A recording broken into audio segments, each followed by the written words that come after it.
Buenas tardes a todos. Gracias, antes de empezar, al equipo organizador por la invitación. Yo encantado de estar aquí para hablar de un tema que es la quimioterapia, que bueno, es un tema que nos tuvo bastante entretenidos hace una década con la llegada del docetaxel. Luego han llegado otros tratamientos más glamurosos, probablemente, de los que se hablará posteriormente.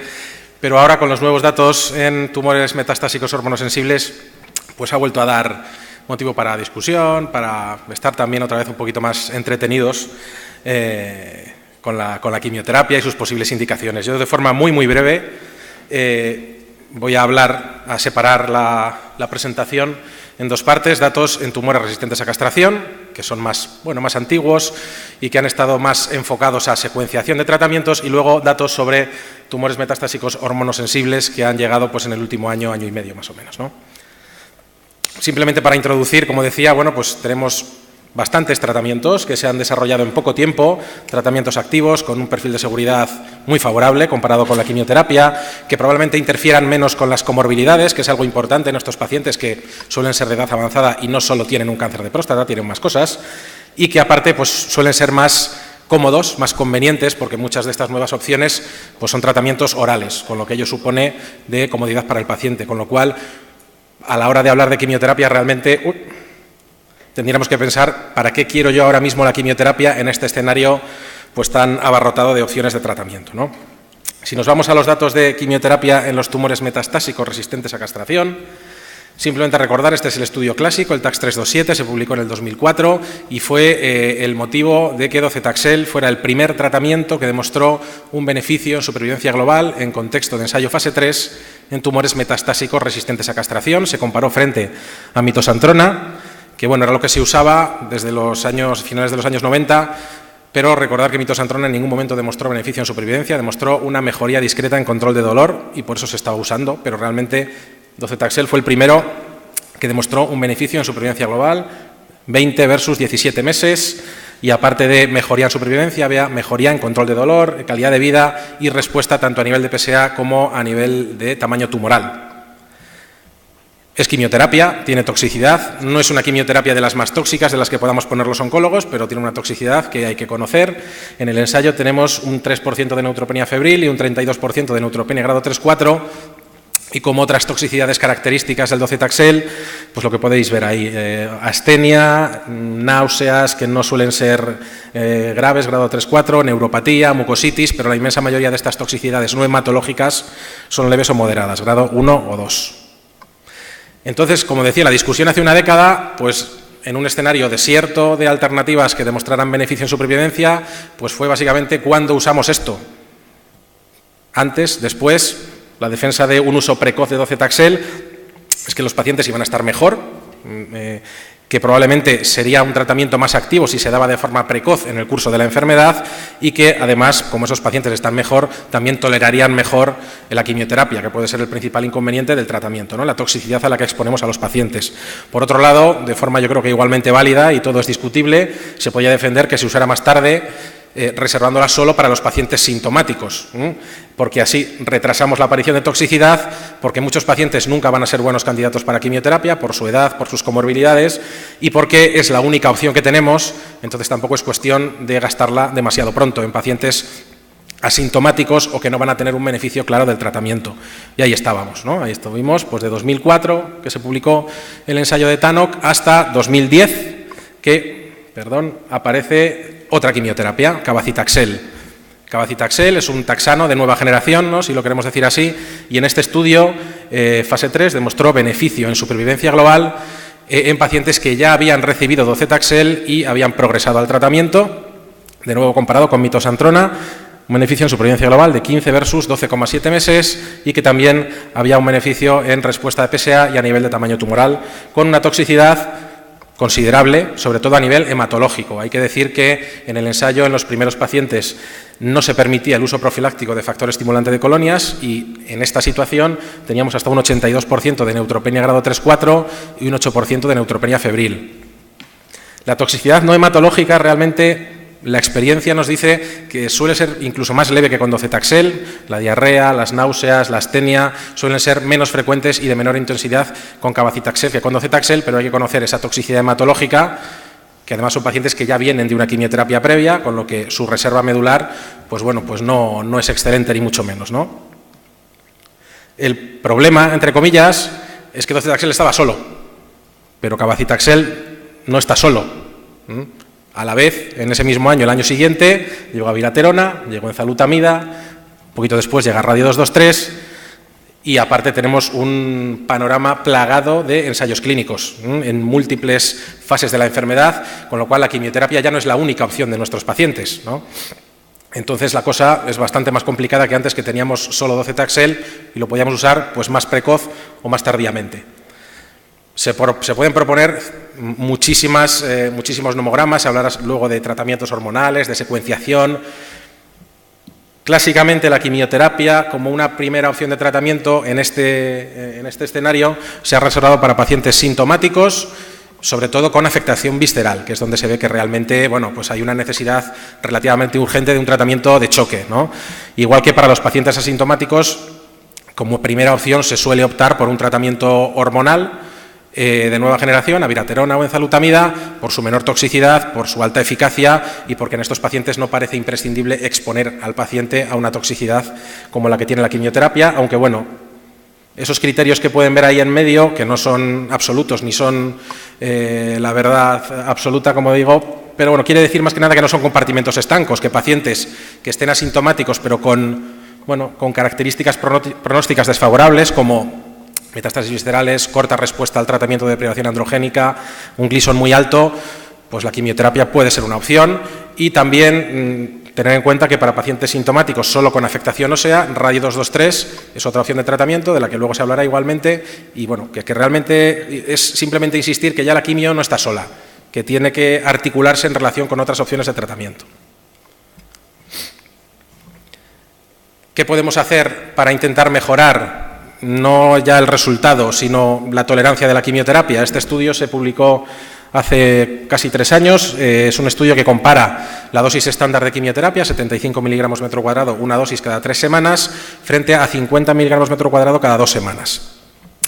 Es un fase 3, son 178 pacientes en cada brazo, no es un fase 3 enorme, pero es un fase 3, bueno, que tiene unos datos yo creo que interesantes porque se observa que la supervivencia global es superior para los pacientes con el esquema adaptado, el esquema cada 2 semanas, 19,5 versus 17 meses, se mejora también el tiempo hasta la progresión de la enfermedad y la toxicidad es considerablemente menor en el esquema adaptado, en el esquema de 50 miligramos metro cuadrado cada 2 semanas, tanto hematológica como no hematológica. ¿Esto es suficiente para que sea la dosis estándar de tratamiento? Yo creo que no cambia la práctica clínica de forma radical, pero creo que nos sirve para saber que podemos adaptar el esquema mejorando la toxicidad y al menos sin perder la eficacia de la quimioterapia. No voy a decir que solo por este ensayo docetaxel 50 sea superior a docetaxel 75, pero desde luego no parece peor. Y la actividad de docetaxel que luego tenemos en varias series, como viene en el título, ¿no?, de práctica en clínica real, pues pasa como con todos los tratamientos. Los pacientes de la vida real no son pacientes de ensayo. Los pacientes de ensayo son peritas en dulce, perfectos, que tienen muy poquita comorbilidad y que están muy bien.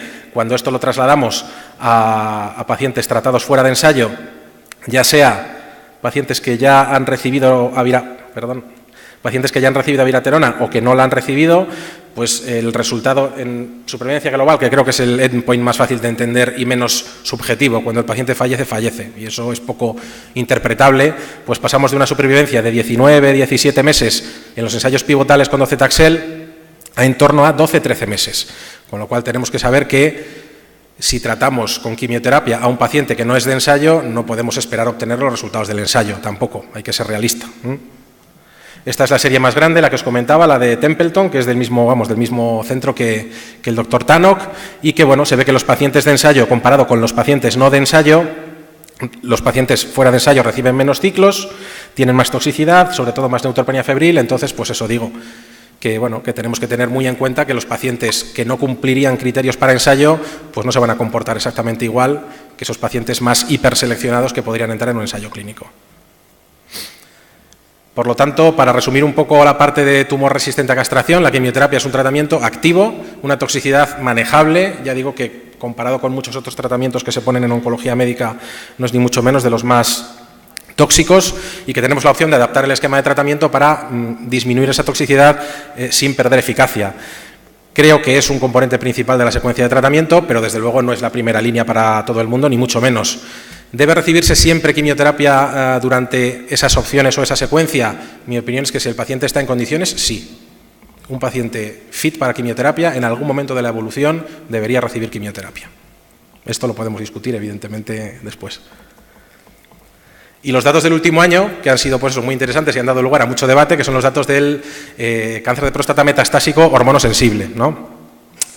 Pues vamos a repasarlo en una diapo, pero lo sabéis perfectamente. Está el estudio GETUG, luego llegó el CHARTED y luego el STAMPEDE. Ya hemos tenido una reunión, tuvimos una reunión antes de verano, algunos estáis aquí presentes. Esto lo podíamos resumir de forma muy fácil, esto es un 2-1 y ya está, y ya ha ganado la quimio, ¿no? Pero bueno, yo creo que hay que intentar profundizar un poquito más, ¿no? Como sabéis, el GETUG 15 es un estudio muy similar al CHARTED y al STAMPEDE. Son pacientes de diagnóstico metastásico hormonosensible que poco tiempo después, ya sean 90 días, 120 días, 180 días, pero bueno, recién iniciado el tratamiento de deprivación androgénica, se les añaden 6 o 9 ciclos en el GETUG, 6 en el CHARTED y en el STAMPEDE, 6 ciclos de quimioterapia con docetaxel a la dosis estándar, 75 miligramos metro cuadrado. GETUG no logró demostrar diferencias en supervivencia global, sin embargo, CHARTED demostró diferencias de más de un año de beneficio en supervivencia global, algo absolutamente superior a cualquier tratamiento de nueva generación que tenemos en cáncer de próstata y en otros tumores. Y el STAMPEDE incluye a pacientes no metastásicos y metastásicos. Los pacientes metastásicos, la adición de docetaxel al tratamiento de deprivación androgénica supone casi 2 años de beneficio, 22 meses en supervivencia global. Además, no creo que si seguimos con el símil deportivo, no creo que los ensayos sean iguales. El GETUG tiene 400 pacientes apenas, un ensayo que, en mi opinión, no tiene poder estadístico suficiente para demostrar diferencias en supervivencia global, con lo que, como mucho, sería un tiro libre. El CHARTED ya tiene 800 pacientes, ya es un tiro de 2 y, desde luego, la evidencia que te da el STAMPEDE con 3.000 pacientes y casi 2.000 pacientes metastásicos, yo creo que pesa más que la de los otros 2 estudios. Los estudios incluyen pacientes relativamente similares. Es verdad que en el estudio GETUG se incluyen menos pacientes de alto grado, de alto volumen, mejor dicho, y esto puede justificar que esa población un poco de mejor pronóstico no tenga tanto beneficio del tratamiento con docetaxel, pero esto es especulativo y es una hipótesis, pero es verdad que es importante reseñar que estos pacientes, que están dando eso, ya digo, mucha polémica y mucha discusión, no representan al grueso de los pacientes con cáncer de próstata. Esto no es un paciente que tiene un tratamiento local, luego una recaída bioquímica, está con deprivación androgénica y luego progresa y se hace resistente a la castración. Estos pacientes no representan esa enfermedad lentamente progresiva. Estos pacientes, ya sean de alto o de bajo volumen, representan una enfermedad de mal pronóstico que debuta de forma metastásica. Estos son los datos de toxicidad del STAMPEDE, un porcentaje relativamente alto por el mismo motivo, porque no se permitía uso profiláctico de factor. Tenemos hasta un 14-15% de pacientes con neutropenia febril, con lo cual, pues, esto hay que conocerlo porque esto es así y hay que adaptarse e intentar seleccionar bien a los pacientes. Este porcentaje es un poquito menor, pero bueno, existe en la toxicidad del estudio CHARTED. Estamos hablando en torno a un 6-7% de pacientes con neutropenia febril, que probablemente sea la complicación pues, más grave y más amenazante a corto plazo para el paciente.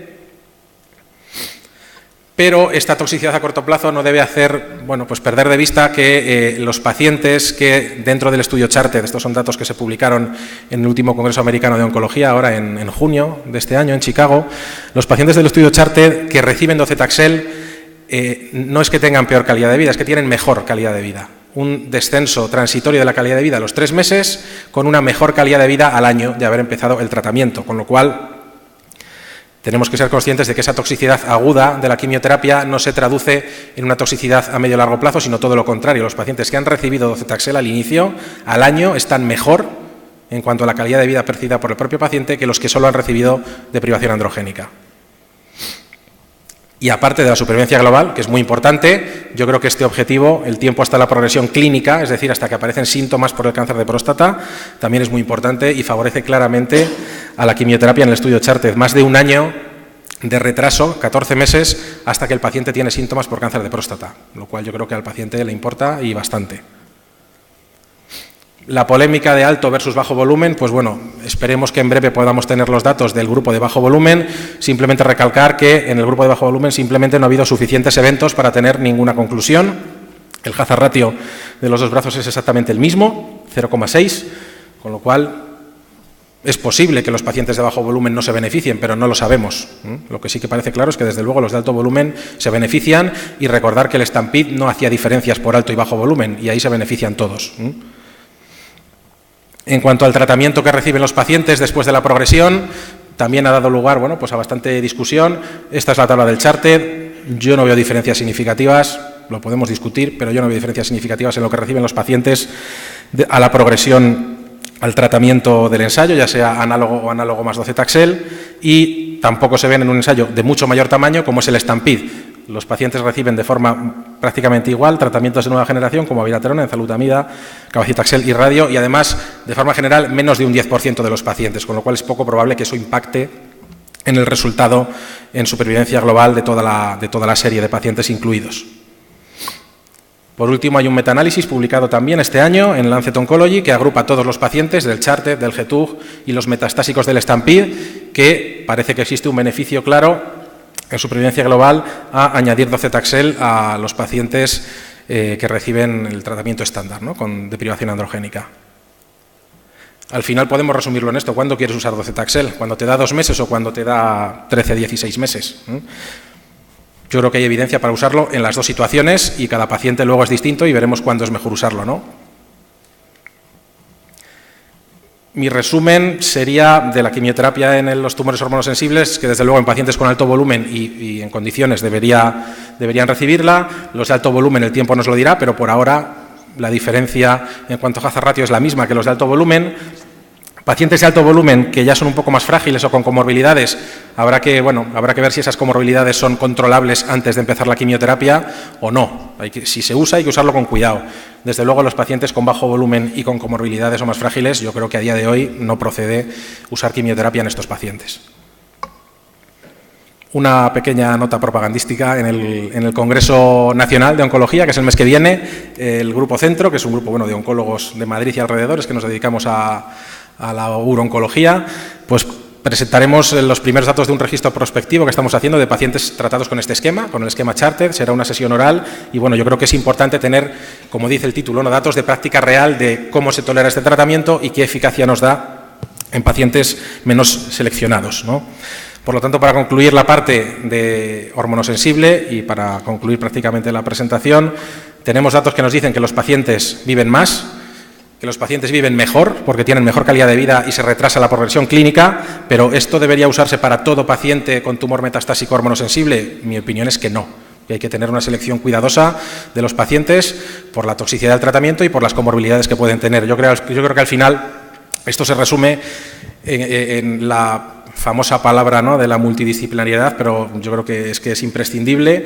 El paciente no es de nadie, el paciente no se pasa, el paciente no es eso, no es una pelota que se le pase Iniesta al otro, ¿no?, como en la foto anterior. Yo creo que el paciente, se dice mucho, pero debe ser el centro y el resto somos los que tenemos que trabajar conjuntamente para ofrecer a cada paciente lo que pensemos que es mejor.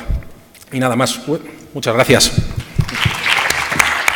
Para el doctor Álvaro Pinto, ¿algún comentario?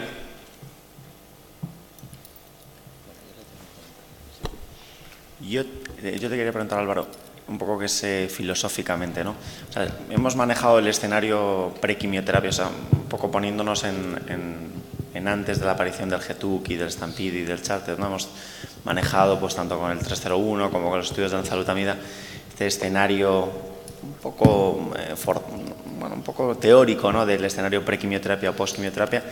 ¿Tú crees que ahora en este grupo de pacientes, que hemos visto que no son todos, pero que pueden ser algunos con debut metastásico, enfermedad clínica simptomática, que van a ser candidatos de recibir quimioterapia upfront, ¿tú crees que el escenario que antes llamábamos postquimioterapia va a haber que repensárselo? Porque quizás ese escenario de postquimioterapia va a estar en una fase de la enfermedad más precoz, ¿no? Con lo cual, no sé si tenías un comentario sobre eso.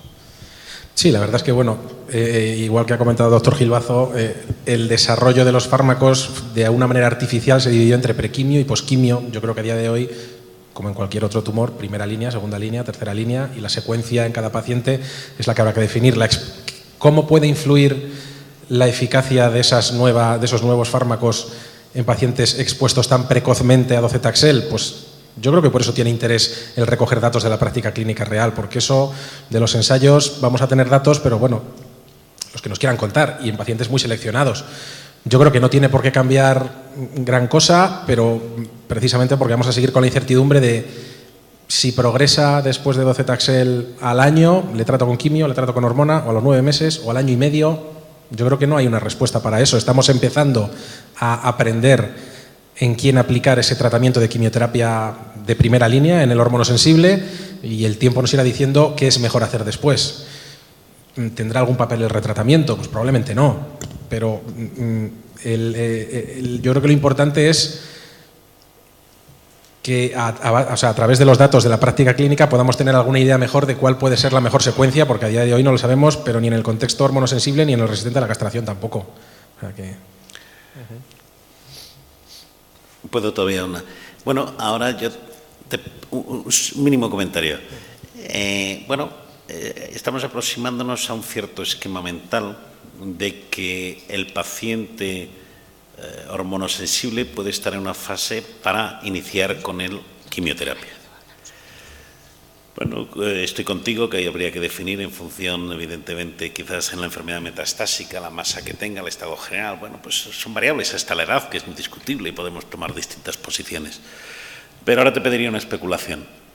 ¿Qué papel le das a la inmunoterapia en términos de los agentes del sistema PD1 u otros que están en pleno desarrollo? En concreto, con los que están más avanzados. ¿En qué situación las dejarías? Bueno, yo creo que la moda... Que viene después. Sí, yo creo que lo va a comentar el doctor Puente. Yo doy mi opinión, pero bueno, es una opinión, porque realmente la moda de la inmunoterapia en próstata ya se usó menos, o sea, no estuvo tan desarrollo precoz. Los ensayos de ipilimumab pues fueron negativos pero casi positivos, pero bueno, al final son ensayos negativos, y eso puede que haya hecho pues un poco que otros laboratorios pues hayan hecho un poco para atrás y hayan centrado sus intereses de inmunoterapia en otros tumores que a priori deberían ir mejor con inmuno. Sí que es verdad que hay un subgrupo de pacientes que claramente se benefician de ipilimumab en los ensayos de próstata, o sea que yo creo que probablemente no hayamos sido capaces de seleccionar bien los pacientes.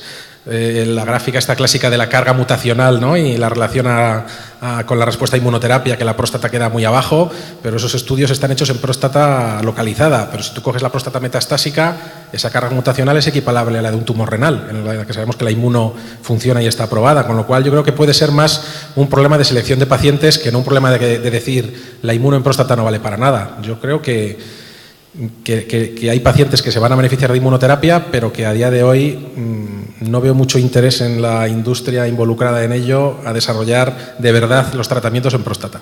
Pero es mi opinión. Claro. Muchas gracias. Sí, seguiremos más adelante en la próxima conferencia. Y ahora al profesor Carballido. ¿No? No, solamente una pequeña pregunta. Con respecto a los ensayos clínicos que están haciendo ahora, al hablar de calidad de vida, de quality of life, hacen los test estandarizados, preguntándole al paciente en el medio adecuado y semana a semana. Y con ello quería preguntar, cuando dicen mejoría de la calidad de vida, en apreciación personal tuya, ¿qué tanto por ciento tú aprecias en base a esos test que realizan los pacientes, qué tanto por ciento de mejoría tú has apreciado? Gracias. En el estudio se usó el cuestionario general, el estandarizado, el FACT próstata, y luego pues con todas las subescalas, ¿no? Algunas había más diferencia, en otras menos. De forma global sí que hay mejor calidad de vida.